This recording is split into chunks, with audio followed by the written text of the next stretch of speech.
अस्सलाम वालेकुम dear students, मेरा नाम मोहम्मद जियाउल हक। हमने पढ़ना है exercise 3.2 question number 1। u equal to x such that x is a multiple of 2 and x is greater than 0 less than or equal to 30। अब यहाँ पे हम u के एलिमेंट लिखने हैं, यहाँ पे लिख देंगे u इक्वल टू, यहाँ पे मल्टीपल ऑफ 2 लिखने हैं लेकिन 0 से बड़े होने चाहिए। 0 से बड़े मल्टीपल 2 कौन सा होगा? 2 होगा, 4, 6, 8, 10 और कहाँ तक हमने लेके जाने? 30 तक, 30 के इक्वल तक। और नंबर 1 में देखो वो कहते हैं list of all element of set A and B. A और बी के इस एलिमेंट को आप इसको टेबुलर फॉर्म में लिख रहे हैं और ये किस में लिखा हुआ है? सेट बिल्डर फॉर्म में लिखा हुआ है। तो यहाँ पे लिखा हुआ है ए इक्वल टू, यहाँ पे हम नंबर 1 लिखते हैं। ए सेट में कौन कौन से एलिमेंट आएंगे? मल्टीपल ऑफ 6 और 6 के मल्टीपल 6, 12, 18, 24, 30, मतलब टेबल आपने पढ़ना है 6 का। अब कहाँ तक रहना है? यहाँ पे अंदर यूनिवर्सल सेट तक ही आपने रहना है, उसके आगे नहीं जाना। और उसके बाद बी में कौन से लिखते हैं? वो कहते हैं मल्टीपल ऑफ 8। 8 के मल्टीपल कौन कौन से आएंगे? 8 होगा, 16 होगा, 24 होगा और 8 4 32 हो जाएगा, वो हमने नहीं लिखना। तो इसी तरह नंबर 1 में ये काम था। उसके बाद नंबर 2 में वो कहता है find A intersection B. A intersection B equal to, पहला क्योंकि ए सेट है, ए सेट के एलिमेंट लिख दें 6, 12, 18, 24, उसके बाद 30, उसके बाद इंटरसेक्शन बी 8, 16, 24। अब इनमें से कॉमन एलिमेंट चेक कर लें। अब कॉमन कौन कौन से आ रहे हैं? 8 इधर है, यहाँ नहीं है, 16 यहाँ नहीं है और 24 इधर है, यहाँ भी है, तो फिर उसको लिख देंगे, यह आ जाएगा 24। अब 24 क्या है? कॉमन एलिमेंट है। और नंबर 3 पार्ट में लिखा हुआ ड्रा अ वेन डायग्राम। इनकी वेन डायग्राम ड्रा करनी है। आपने यूनिवर्सल सेट बनाना है। यूनिवर्सल सेट में सबसे बड़ा सेट जो होगा, यही वाले सारे के सारे एलिमेंट जो है वो यहाँ पे होंगे और उसके बाद एक ए सेट होगा और एक बी सेट होगा। क्योंकि इनमें इंटरसेक्शन में कुछ ना कुछ कॉमन एलिमेंट आ रहे हैं, तो इसका मतलब यहाँ पे दोनों क्या होंगे? ओवरलैपिंग सेट होंगे। जब ओवरलैपिंग है तो हमने ओवरलैपिंग सेट बनाया, एक ए सेट और एक दूसरा बी सेट बन गया। अब यहाँ पर देख लें बी सेट में कौन से एलिमेंट थे? बी सेट में थे 8, 16 और 24। यहाँ पे देख लें 8, 16 और 24 ये पूरे का पूरे बी में आ रहे हैं। और इसी तरह जो है ए सेट में कौन से थे? 6, 12, 18, 24, 30, 6, 12, 18, ये 24 और ये 30, ये वाला पार्ट सारे का सारा ये वाला है। और यूनिवर्सल सेट में सारे ये वाले सारे होंगे। तो इसी तरह जो है वेन डायग्राम से इसको शो करवाना था। अगर वो ये कहते कि A union B, A intersection B है, इसको वेन डायग्राम से शो करवाएं, तो फिर इस अंदर वाले पोर्शन को क्या कर देंगे? शेड कर देंगे। तो क्वेश्चन नंबर 2 है x such that x is an integer, और इंटीजर है ये x is greater than 0 less than or equal to 150। तो अब हम क्या करेंगे? यहाँ पर जो है मैं नंबर 1 में देख लेते हैं। अब नंबर 1 इक्वल टू, नंबर 1 में है list of all element of set G and H. मतलब जी के एलिमेंट आपने लिखने हैं इनको टेबुलर फॉर्म में। जी में देख लें क्या है? X such that x equal to 2 की पावर m। अगर मैं यहाँ पर पहले u के एलिमेंट लिख दूं, u इक्वल टू, अब u के एलिमेंट कौन कौन से आएंगे? मतलब इंटीजर होने चाहिए, और वैसे तो इंटीजर कौन से होते हैं जिसमें प्लस माइनस वाले, लेकिन हमने 0 से बड़े लिखने हैं। 0 से बड़े, जब 0 से बड़े होंगे तो इसका मतलब यहाँ पे क्या आ जाएगा? पहला पहला 1 आ जाएगा, उसके बाद फिर क्या आ जाएगा? 2 आ जाएगा, 3 आ जाएगा, इस तरह। यहाँ पे क्या आ जाएगा? 1, 2, 3, 4, कहाँ तक? 150 के इक्वल तक, मतलब 150 भी साथ होगा। अब जी में कौन सा लिखने हैं? X such that x equal to 2 की पावर m। कौन से m? अब इंटीजर m ये लिखा हुआ ऊपर पावर, और m क्या होना चाहिए? Greater than or equal to 0 होना चाहिए और less than or equal to 12 होना चाहिए। यहाँ तक आपने रहना है, कंडीशन ये है। तो हम क्या करेंगे? अब m की जगह पे हम m इक्वल टू 0 है, m की जगह जब हम 0 पुट करेंगे तो 2 की पावर 0, तो 2 की पावर 0 क्या हो जाएगा? अभी यहाँ पे लिखूँ मैं 2 की पावर m, जब m को 0 पुट करेंगे तो 2 यानी 2 की पावर 0 हो जाएगा। तो 2 की पावर 0 क्या होता है? 1। इसका मतलब जी सेट पे पहला पहला कौन सा आ जाएगा? 1 आ जाएगा। और इसी तरह फिर m इक्वल टू 1, 1 पुट करें, जब 1 पुट करेंगे 2 की पावर 1, 2 की पावर 1 क्या हो जाएगा? 2। उसके बाद फिर जब हम m को 3 पुट करेंगे तो फिर यहाँ पे क्या आ जाएगा? 2 की पावर 3, 2 की पावर 3 कितना होता है?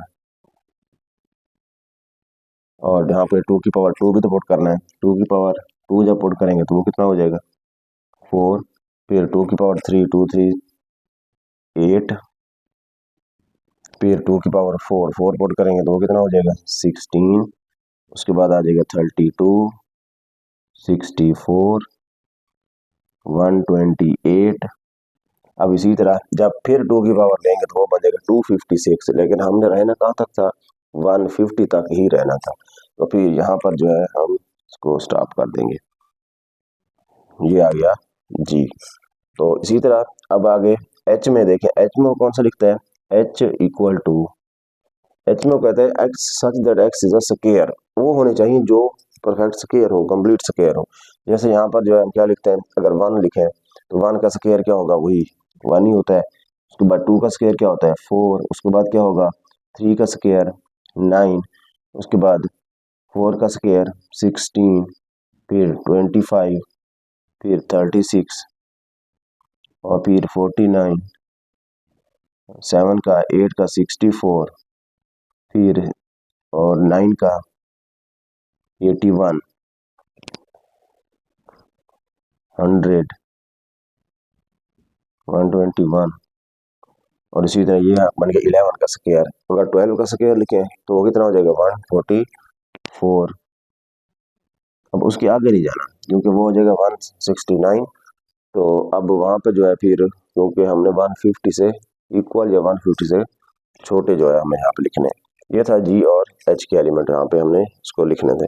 उसके बाद है फाइंड जी यूनियन एच। अब जी और इसका हमने यूनियन भी फाइंड करना है। जी यूनियन एच। अब पहले जी, अब जी में देखने कौन कौन से थे 1 2 4 8, 1 2 4 8, उसके बाद फिर 16 32 16 32 64 128, उसके बाद है क्योंकि यूनियन है यूनियन, उसके बाद फिर होगा एच यूनियन। अब एच में कौन कौन से आ रहे हैं 1 4 9, 1 4 9 16 25 36 49 64 और उसके बाद 81 100 और उसके बाद 1 to 1 1 to 1 और 144। अब इनके यूनियन हमने लेने, अब यूनियन में कौन से आ जाएंगे सारे के सारे एलिमेंट है, उसको आपको कोई से किसी को नहीं छोड़ना होता। यहाँ पे क्या आ जाएगा 1 यहाँ भी है 1 यहाँ भी है 1 लिख देंगे, 2 है, उसके बाद फिर 4 है, उसके बाद फिर 8 है, उसके बाद फिर 9 है, 16 है, 25 है, 32 है, 36 है, उसके बाद अगेन जो है फिर 49 है और 64 है,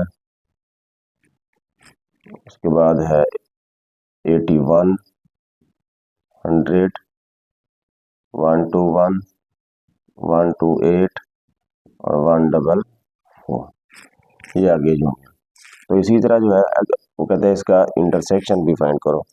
फाइंड इंटरसेक्शन, ये था सेकंड पार्ट और इसका वो है थर्ड पार्ट।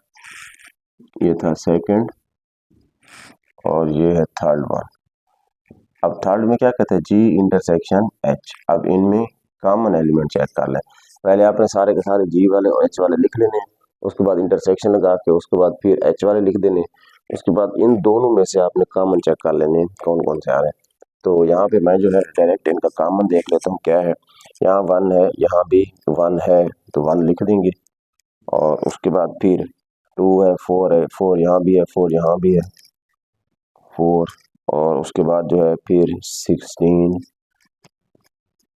और उसके बाद 16 के बाद 32 नहीं है 64 होगा, 64 के बाद 128 वहाँ पे नहीं है। तो ये था G intersection H. Next question number 3 है P equal to such x such that x is a prime number, और P जो है उसमें हमने प्राइम नंबर लिखने हैं। हम लिखते हैं P इक्वल टू, अब प्राइम नंबर लिखने हैं लेकिन कहाँ से, x इज ग्रेटर देन 0, सो जो 0 से बड़े हूँ, इक्वल टू 20 और लेस देन 20, मतलब जो 20 से लेस और 20 के इक्वल हूँ, तो फिर वहाँ ये हमने यहाँ पे सारे के सारे क्या करने हैं, इसके प्राइम नंबर लिखने हैं।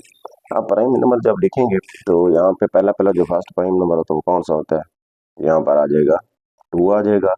और उसके बाद फिर, क्योंकि प्राइम नंबर आपको पता है वो होते हैं जो किसी पर डिवाइड नहीं होते, मतलब सिर्फ अपने आप के अलावा, या उसके दो फैक्टर हो, एक 1 हो और एक इटसेल्फ हो। तो यहाँ पे अब जैसे 2 है, 2 के फैक्टर अब कौन कौन से बनते हैं, 1 और 2 बनता है। तो इसी तरह 3 होगा, 3 के फैक्टर कौन से होते हैं, जो 3 होगा, और फिर उसी तरह तो फिर उसके बाद जो है आगे जो हम चलते जाएंगे। अब P इक्वल टू इसमें क्या आ जाएगा, 2 आ गया, 3, उसके बाद 5, उसके बाद 7, उसके बाद 9 नहीं हो सकता क्योंकि 3 का टेबल भी जाता है इस पे, उसके बाद 11, उसके बाद 13, उसके बाद 17, अब 15 भी नहीं है, और उसके बाद 19 जो है लिख दें, 17 और फिर 19। तो ये था प्राइम नंबर। उसके बाद Q वाले लिख लें, Q इक्वल टू, अब Q में कौन से हैं, डिवाइजर आप 210, अब 210 उसके डिवाइजर आप लिखने हैं, और डिवाइजर तो है ही लेकिन 210 तक, मतलब आपने 210 के डिवाइड, 210 को आपने डिवाइड करना है, कौन कौन से टेबल इस पे जाते हैं, और लिखने कौन से हैं, जो 0 से बड़े हों और छोटे हों या इक्वल हो किसके, 20 का। यहाँ पे सबसे पहले फिर क्या आ जाएगा, जब हम x ग्रेटर देन 1, जब इसको 1 पुट करेंगे तो फिर कौन सा टेबल यहाँ पे पहले होगा, 1 आ जाएगा, 1 का इन हिसाब से डिविजिबल है। उसके बाद फिर 2 का होगा, क्योंकि इवन नंबर है तो 2 का टेबल हो जाएगा।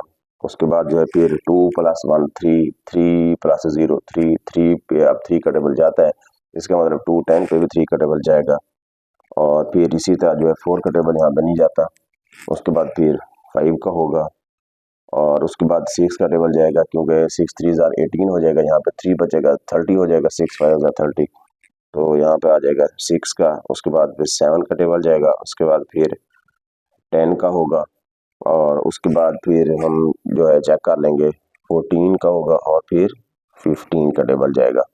तो ये वाले जो है ये टेबल्स है उसके डिविजिबल थे, और लेकिन हमने कहाँ तक रहना है, क्योंकि जब हम आगे अगला टेबल चेक करेंगे वो उससे मजीद बढ़ जाएगा, क्योंकि हमने रहना है 20 के इक्वल तक। तो यहाँ पर जो है ये क्यूब है उसके सारे के सारे डिवाइजर बन गए। अब यहाँ पर करना क्या है, नंबर 1 में वो कहता है P इंटरसेक्शन Q फाइंड करो, P इंटरसेक्शन Q। अब P इंटरसेक्शन Q में पहले आपने P के सेट के सारे एलिमेंट लिख देने हैं, और उसके बाद फिर आपने Q वाले लिखने हैं। तो यहाँ पे मैं लिख देता हूँ 2 3 5 7 11 13 17 और 19, और उसके बाद फिर इंटरसेक्शन, और इसमें क्या आ रहे हैं, 1 2 3 5 6 7 और इसी तरह 10 14 और 15।